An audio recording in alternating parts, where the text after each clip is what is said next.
Honda has a pretty good track record of some impressive sports cars and excellent hybrid vehicles, but did you know once upon a time they tried to combine the two because they thought a sports car that incorporates hybrid technology has the best of both worlds. It's a sports car and it's good on gas. So what they gave us was the Honda CRZ hybrid, what you have here. This is basically a modern interpretation of the Honda CRX from the 1980s into the 1990s, combined with the hybrid technology and quirkiness of the early Honda Insight of the early 2000s. And don't let its design fool you or the driving position. This is a terrible, terrible, terrible sports car. Sports car in quotation because it really doesn't have the sports car qualities to make it an actual decent sports car.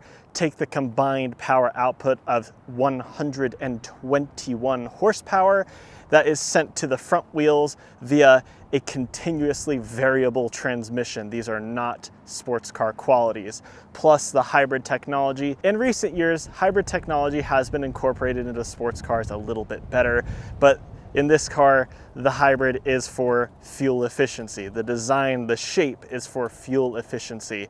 But for me, I expect something that looks like this, that feels like this, where I'm sitting in the driver's seat, to be a little bit more like a sports car. And they did offer it with a 6-speed manual, which I'm sure is a much better sports car than this model with the CVT, but this is just a very confused little Japanese car, isn't it? It doesn't know whether it wants to be a sports car, and it doesn't know whether it wants to be a fuel-saving hybrid, so it ends up as a sort of smelly green and brown mixture of the two. It's not particularly amazing as a hybrid. It has a fuel economy range of nearly 40 mpg, which for a sports car is amazing, but for a hybrid, I'd expect a little bit more than that.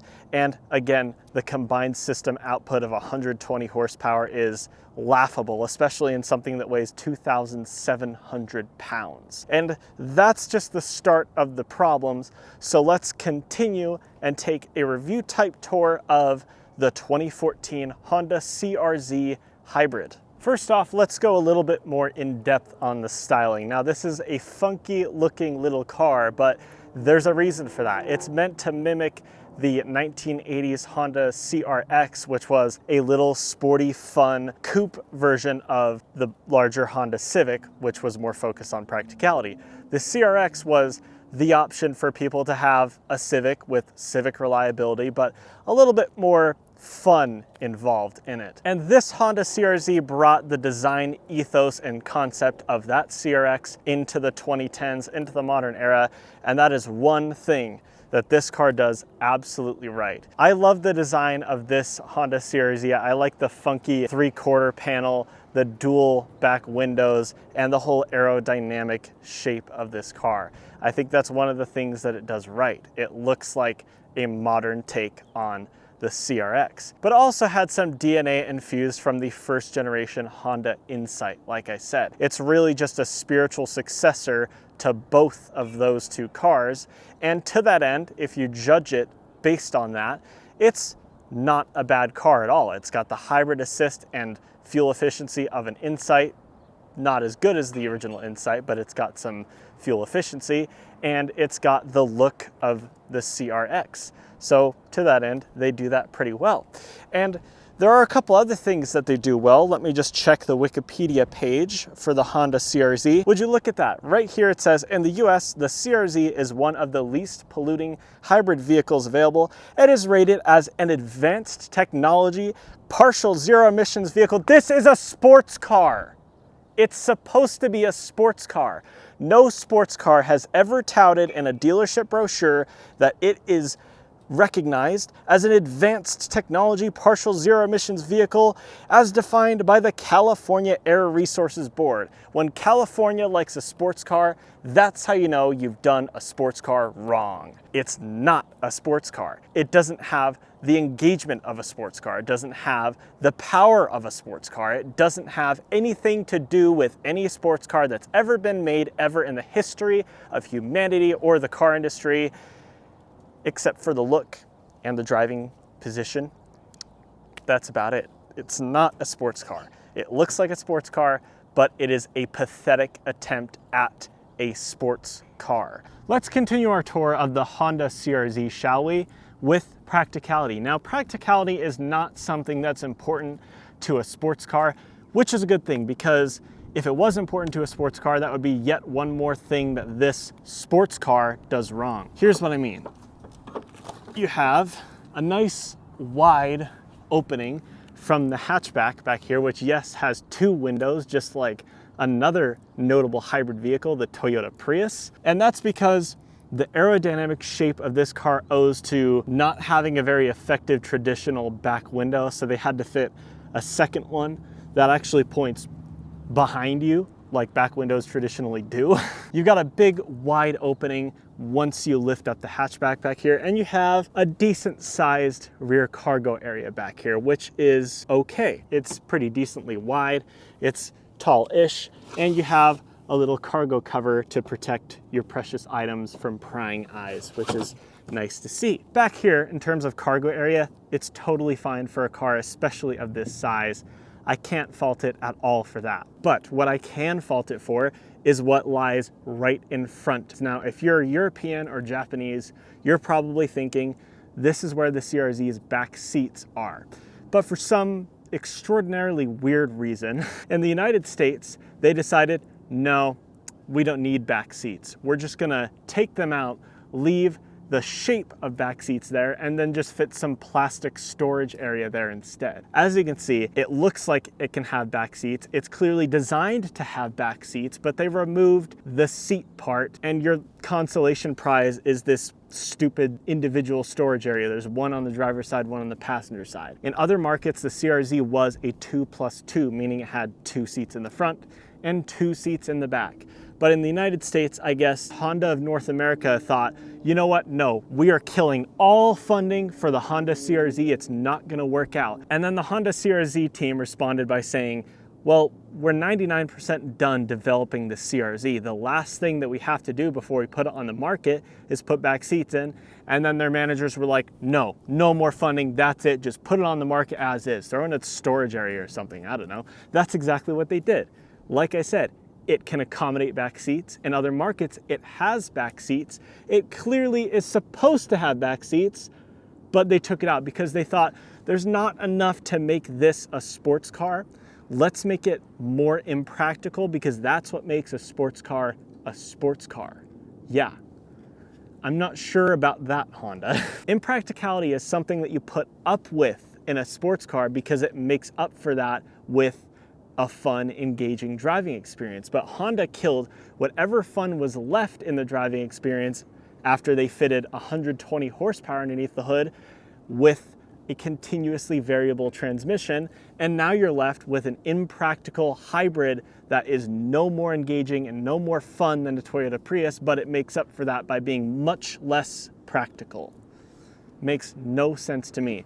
That backseat storage shelf is pretty unacceptable, but at least I don't have to fit all 6'3" of me behind that driver's seat to show you just how tight that back seat would have been. At least I don't have to sit back there, so maybe I'm a little bit happy for that. But buyers of the CRZ initially, I'm not sure they would have been super happy with that, at least in the United States, especially since in other markets, you could get a Honda CRZ with back seats, but they decided here for some reason that we weren't allowed to have it. Hopping in the front seat of the Honda CRZ because we have no choice, because this vehicle is not equipped with rear seats or seat belts. Sitting in this area may result in injury or death because we didn't want to put back seats in. I don't understand that, and if anyone wants to enlighten me in the comments, go ahead. We're sitting in the front seat of the CRZ, and I want to talk about the positives first. Judging this car as a sports car, it has an excellent sports car driving position where you sit nice and low and nice and far back, so you feel like you're sitting over the back wheels. It does the driving position exactly how you'd want for a sports car. These seats are all right, they're passable for a sports car. These seats are either the exact same or quite similar to the seats that you could find in the Honda Civic Si of the day, which means they have enough support to be passable as sports seats. And then the final thing is the central mounted tachometer over in the gauge cluster, which is nice and bright and incorporates a really cool digital speedometer that looks like it's floating. As you'd expect for a sports car, center mounted tachometer and a focus on your engine revs and your speed is what you would expect. What you don't expect is 8,000 hybrid type gauges that flank that speedometer. An MPG gauge over on the right, and on the left you have a battery gauge and a charge/power gauge. Not what you'd expect for a sports car, but we'll move on. Another sports car thing is I love this steering wheel. It is a plastic rimmed steering wheel, so it doesn't feel that nice when you have your hands on it, but it's nice and chunky.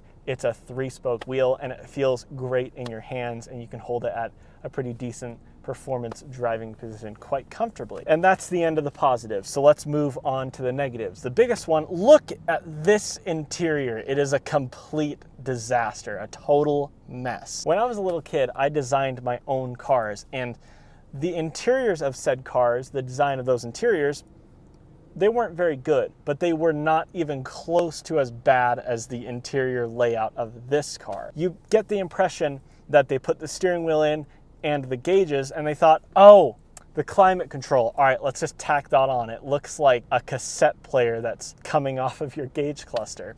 So they did that, and it's a mess. It's not very intuitive. It'll take a second to get used to. It just doesn't look very good. And then they thought, oh, right, the radio. Yeah, oops, we have to put in a radio too, don't we? This radio setup is tossed in right next to all the other crap that's bunched up together, and it's so far away from the driver that it's almost better controlled by the passenger. As a driver, you have to reach quite far to hit that radio preset button on the very right. It's not very well laid out. It does incorporate aux and a CD player, which is nice to see, but again, not very smartly laid out. On top, you have a random little storage area, which seems to be good enough for the anti-theft radio identification card. Guess that's a decent place to put it, which is nice. It's better to have a storage area there than not a storage area. And then the passenger's air vents are shoved off into the corner. They're really tightly laid out together. The whole dashboard layout of this car is just a complete mess. It's awful. It looks terrible. It's badly designed. It's functional and it's fine. You'll get used to it, but the look of it is just not good. Continuing on the dashboard, let's move past the steering wheel over to the left. You see your drive mode buttons, and they're gloriously, tastefully yellowed from age, which is nice to see. And to the right of that, you have a button that will switch the speedometer from reading miles per hour to kilometers per hour. If you frequently have a commute that goes into and out of Canada, that's useful for the 2 or 3 people ever that do that. But for every other CRZ owner, it's useful for when you want to feel like you're in a sports car and you want to feel like you're driving faster than this car actually can go. You can press and hold that button so that your speedometer reading is higher than it otherwise would have been.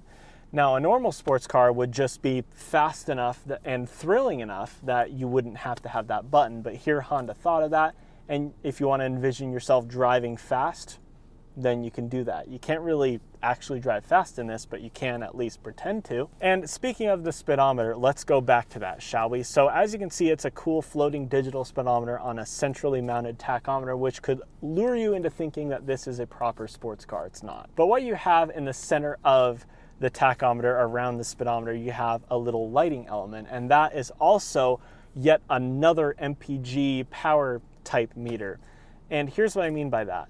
When you're coasting, you're off the throttle and it's charging the hybrid battery, that light turns green. When you get back on the gas, it turns blue. If you put it in sport mode or press this sport boost button right here on the steering wheel and you floor it, then the light turns red. So that's yet another way to manage your fuel economy in this car, which again, for a sports car is not what you want. But here in a hybrid vehicle, that's nice to see. And I kind of like that. It's a cool little gimmick type thing. And yes, I did say sport boost button. If you want to feel all 120 horsepower that this car has to offer, press sport and press sport boost and floor it, and you'll still be passed by a RAV4 hybrid, but you can at least have that button there for when you want to have a lead foot. What you have on here, there are some sports car elements, there are some hybrid elements, but again, it's confused and it's not well executed, which is the main theme of this car. Speaking of not well executed,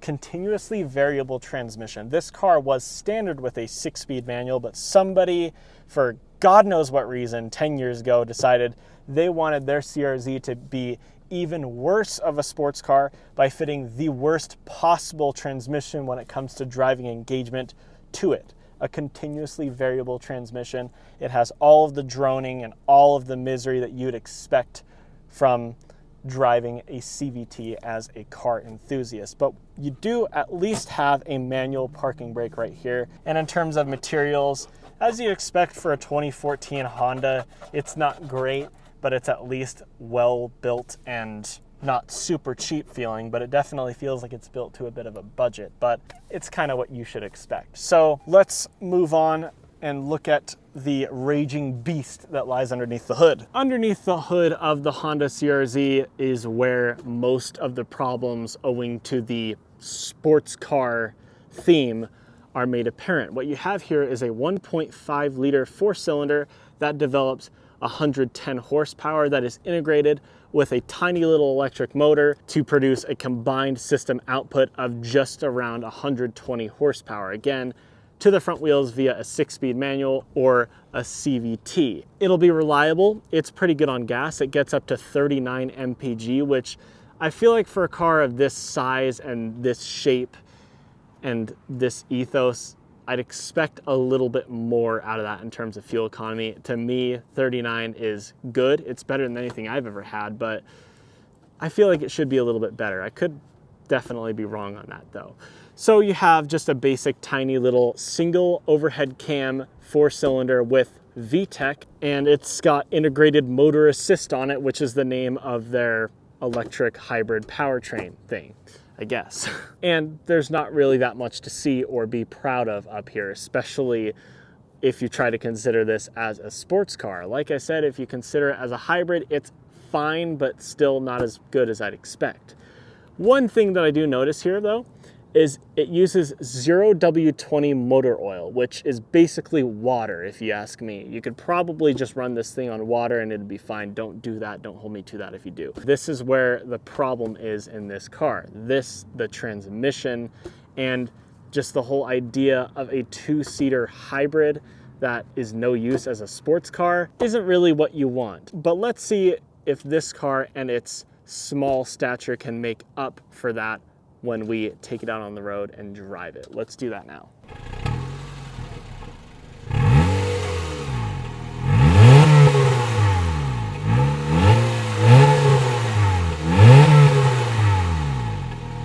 As you can hear, we are driving the Honda CRZ hybrid now, and I'm sure if you got this with the 6-speed manual, like most sane people would if they're buying a 2-seater sports car, then I'm sure it's a lot more fun and a lot more engaging. But this CVT kills all of the fun.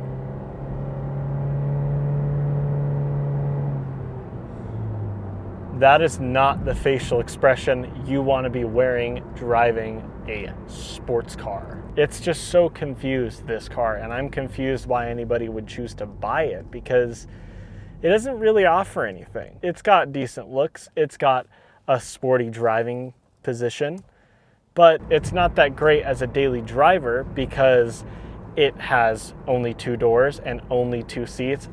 Not a super spacious cargo area back there. It's small, and 37, 39 mpg from a lightweight aerodynamic hybrid, I'd expect a little bit more from that. And it's terrible, awful as a weekend sports car because it has CVT drone, it's got no power. Sure, it handles quite well, but you need a little bit more than just acceptable handling for a car to be fun and enjoyable to drive. I love this driving position. These seats are nice and comfortable, and the ride is pretty comfortable too. But let's get it out on our favorite bit of road here, and we're not going to be able to break any speed limits or anything. Sport boost, go! There's a Ferrari.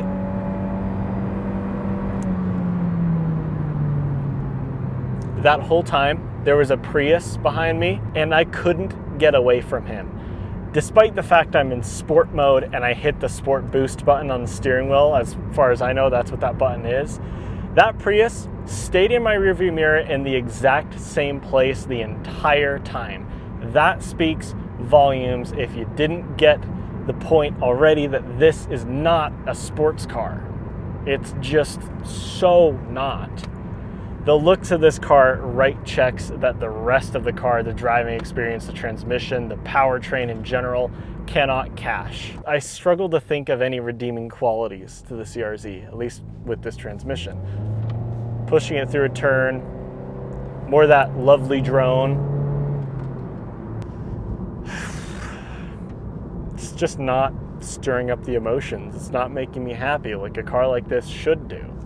What is this car for? I really just don't get it.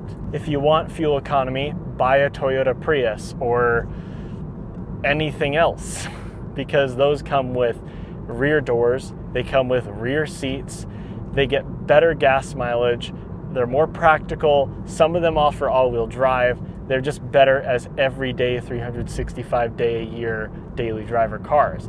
If you want a sports car, what's the problem with the Miata? That combines a lightweight body with not that much power underneath the hood, but a rear-wheel drive, a manual transmission, and a roof that folds away. And class-leading handling. This car has what you'd expect for a car of this size.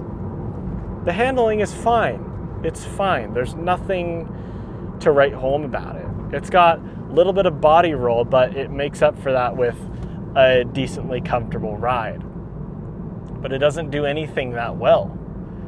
And I think that's why you don't really see them very much. I suspect they didn't sell that many because it never got a second generation. Like I said, maybe with the manual transmission, it's better. Manuals make everything better. I'm a firm believer of that. Anything's better than what I have here. And this shifter is just cheap, and this button on top makes no sense. There's no joy in pulling it into gear. There's no joy in putting your foot down. There's no joy in taking a turn. There's no joy in anything. I apologize if you own a Honda CRZ. Unless you have one with a CVT, I don't apologize to you because you're insane. If you have a Honda CRZ with a manual and you're proud of it, I'm sorry for what I said, but it's just, I hope you understand where I'm coming from. No matter how I judge this car, it doesn't live up to my expectations of what type of car it should be. It's just a bad mixture of a hybrid and a sports car. Not well executed, and it doesn't do either particularly well in my opinion. There's also no EV mode or anything like that on the hybrid van. So with that being said, I'm gonna end this video there. Like, subscribe, do all the normal YouTube stuff. I'll see you guys in the next one. Bye-bye.